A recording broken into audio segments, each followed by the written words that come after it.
ተወልጄ ያደኩት እዚሁ አዲስ አበባ መሳለሚያ አካባቢ ከአማኑኤል ሆስፒታል ወይም ከአማኑኤል ቤተክርስቲያን ጀርባ 08 ቀበሌ አካባቢ ነው ተወልጄ ያደኩት። እትብቴም የተቀበረው እዛ ነው።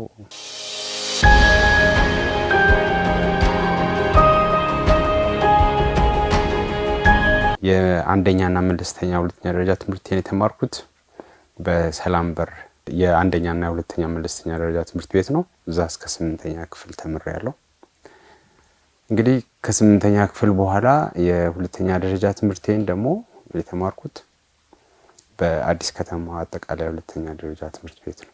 ከዛ በኋላ እንግዲህ ያው የኤስኤልሲ ውጤት ተከትሎ የመጀመሪያውን የሕክምና ዶክትሬት ዲግሪን ያገኘሁት በጎንደር ሕክምና ሳይንስ ኮሌጅ ያሁኑ የጎንደር ዩኒቨርሲቲ የመጀመሪያው የሕክምና ዶክትሬት ዲግሪን በጎንደር አገኘው።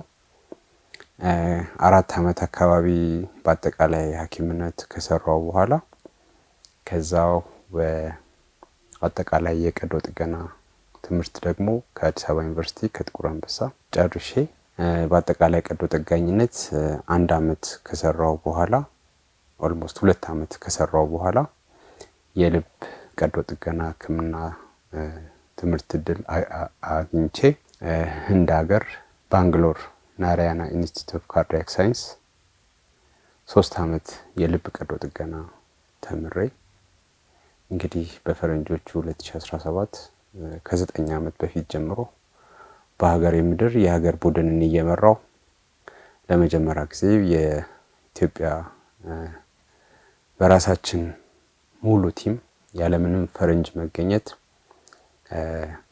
ልብና ሳምባን በማቆም ልብን ከፍቶ የልብ ቀዶ ጥገና ማስጀመር ችለናል ማለት ነው።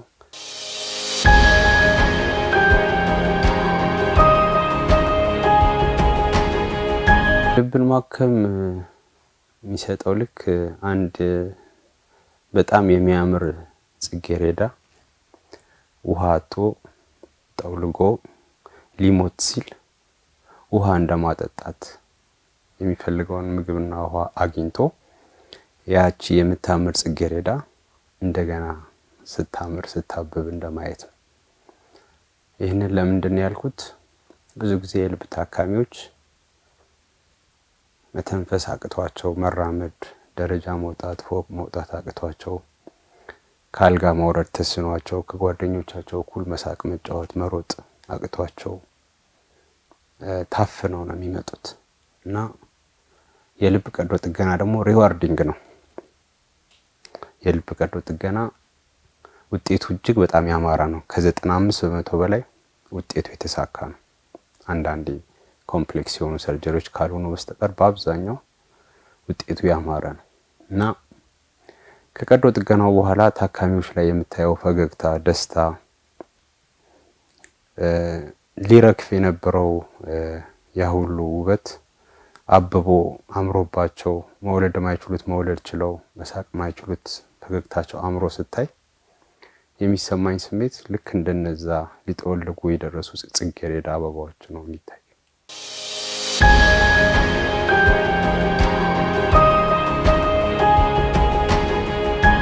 የልብ ቀዶ ጥገና ለመስራት መንገዱ ረጅም ነው። አንድ ሰው የልብ ቀዶ ጥገና ለመስራት የሚያስችለውን ዕውቀት እና ልምድ ኤክስፒሪየንስ ለማግኘት የሚጓዝበት መንገድ ረጅም ነው። የኔን መንገድ ሰምታችኋል። ምናልባት እንደውም የኔ አጭሩ መንገድ ሊሆን ይችላል። እንደሰማችሁት ግን የኔን መንገድ ረጅም ነው።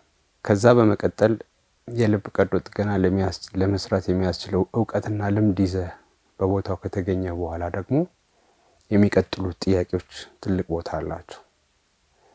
ይህንን ቀዶ ጥገና ለመስራት የሚያስችል ሴታፕ አለ ወይ? ብዙ ቴክኖሎጂ ይፈልጋል። አንድ የልብ ቀዶ ጥገና ለመስራት ከ10 ያላነሱ የተለያዩ ባለሙያዎች ይሳተፋሉ።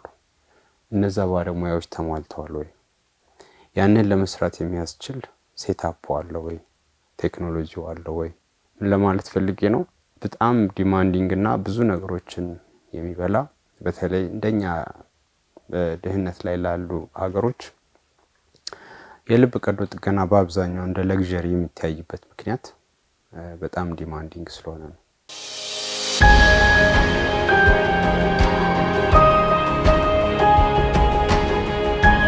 ዓለም የሚያውቃቸው በእኛ በልብ ቀዶ ጥገና ዓለም የሚያከብረው ትልልቅ ጆርናል ላይ የጻፍኳቸው ጽሁፎች አሉ።